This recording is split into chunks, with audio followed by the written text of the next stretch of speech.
اعوذ باللہ من الشیطان الرجیم بسم اللہ الرحمن الرحیم۔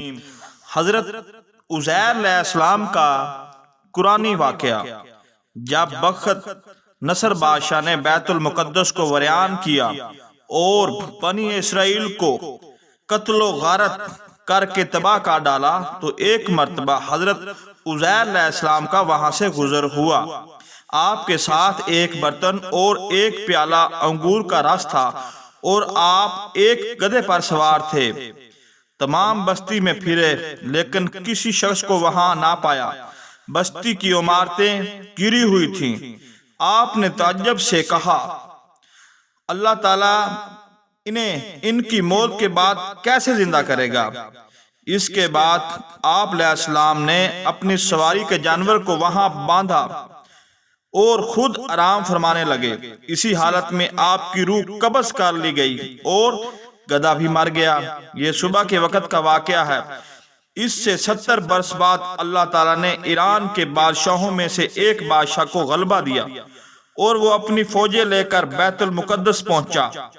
اس کو پہلے سے بھی بہتر طریقے پر آباد کیا اور بنی اسرائیل میں سے جو لوگ باقی رہ گئے تھے وہ دوبارہ یہاں آ کر بیت المقدس اور اس کے گرد و نواح میں آباد ہو گئے اور ان کی تعداد بڑھتی رہی۔ اس پورے عرصے میں اللہ تعالیٰ نے حضرت عزیر علیہ السلام کو دنیا کی آنکھوں سے پوشیدہ رکھا اور کوئی آپ کو نہ دیکھ سکا۔ جب آپ کی وفات کو 100 سال گزرے تو اللہ تعالیٰ نے آپ کو زندہ کیا۔ پہلے آنکھوں میں جان آئی، ابھی تک تمام جسم میں جان آئی تھی، بقیہ جسم آپ کے دیکھتے دیکھتے زندہ کیا گیا۔ یہ واقعہ شام کے وقت غروب آفتاب کے قریب ہوا۔ اللہ تعالیٰ نے حضرت عزیر علیہ السلام سے فرمایا، تم یہاں کتنے دن ٹھہرے؟ آپ نے اندازے سے عرض کیا کہ ایک دن یا اس سے بھی کچھ کم وقت۔ آپ کا خیال یہ ہوا کہ یہ اسی دن کی شام ہے جس کی صبح کو سوئے تھے۔ اللہ تعالیٰ نے فرمایا، تم یہاں 100 سال ٹھہرے ہوئے ہو۔ اپنے کھانے اور پانی یعنی کھجور اور انگور کے رس کو دیکھو کہ ویسے ہی صحیح سلامت باقی ہے، اس میں بو تک پیدا نہیں ہوئی۔ اپنے گدھے کو دیکھو کہ اس کا کیا حال ہے۔ چنانچہ آپ نے دیکھا کہ وہ مر چکا ہے، اس کا بدن گل گیا اور اعضاء بکھر گئے ہیں، صرف سفید ہڈیاں چمک رہی ہیں۔ آپ کی آنکھوں کے سامنے اس کے اعضاء جمع ہوئے، اعضاء اپنی اپنی جگہ پر آئے، ہڈیوں پر گوشت چڑھا، گوشت پر کھال آئی، بال نکلے، پھر اس میں روح پھونکی گئی اور وہ اٹھ کر کھڑا ہوا اور آواز نکالنے لگا۔ آپ نے اللہ تعالیٰ کی قدرت کا مشاہدہ کیا اور فرمایا، میں خوب جانتا ہوں کہ اللہ ہر شے پر قادر ہے۔ یعنی یقین تو پہلے ہی تھا، اب عین الیقین حاصل ہو گیا۔ پھر آپ اپنی سواری پر سوار ہو کر اپنے محلے میں تشریف لائے۔ سر اقدس اور داڑھی مبارک کے بال سفید تھے۔ عمر وہی 40 سال کی تھی۔ کوئی آپ کو نہ پہچان سکا۔ اندازے سے اپنے مکان پر پہنچے، ایک ضعیف بڑھیا ملی جس کے پاؤں رہ گئے تھے، وہ نبینا ہو گئی تھی۔ وہ آپ کے گھر کی باندھی تھی اور اس نے آپ کو دیکھا ہوا تھا۔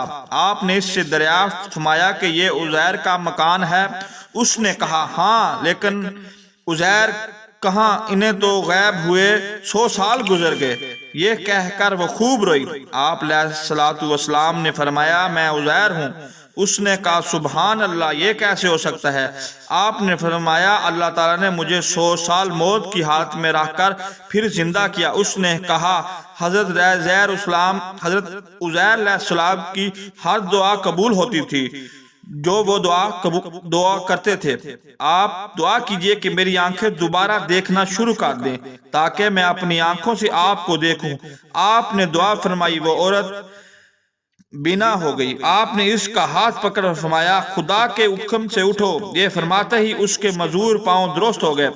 اس نے آپ کو دیکھ کر پہچانا اور کہا میں گواہی دیتی ہوں کہ آپ بے شک حضرت عزیر علیہ السلام ہیں۔ وہ آپ کو بنی اسرائیل کے محل میں لے گئی۔ وہاں ایک مجلس میں آپ کے فرزند تھے جن کی عمر 118 سال کی ہو چکی تھی، اور آپ کے پوتے بھی تھے جو بوڑھے ہو چکے تھے۔ بڑھیا نے مجلس میں پکارا کہ یہ حضرت عزیر علیہ السلام تشریف لائے ہیں۔ اہل مجلس نے اس عورت کو چھٹلایا۔ اس نے کہا مجھے دیکھو، ان کی دعا سے میری حالت ٹھیک ہو گئی۔ لوگ اٹھے اور آپ کے پاس آئے۔ آپ کے فرزند نے کہا میرے والد صاحب کے کندھوں کے درمیان سیاہ بالوں کا ایک ہلال یعنی چاند تھا۔ جسم مبارک کھول کر دکھایا گیا تو وہ موجود تھا۔ نیز اس زمانے میں تورات کا کوئی نسخہ باقی نہ رہا تھا، کوئی اس کا جاننے والا موجود نہ تھا۔ آپ نے تمام تورات زبانی پڑھ کر دی۔ ایک شخص نے کہا مجھے اپنے والد سے معلوم ہوا کہ بخت نصر کی ستم انگیزیوں کے بعد گرفتاری کے زمانے میں میرے دادا نے تورات ایک جگہ دفن کر دی تھی۔ اس کا پتہ مجھے معلوم ہے۔ اس پتے پر جستجو کر کے تورات کا وہ دفن شدہ نقشہ لایا گیا، اور حضرت عزیر علیہ السلام نے اپنی یاد سے جو تورات لکھائی تھی اس سے مقابلہ کیا گیا تو ایک حرف کا بھی فرق نہ تھا۔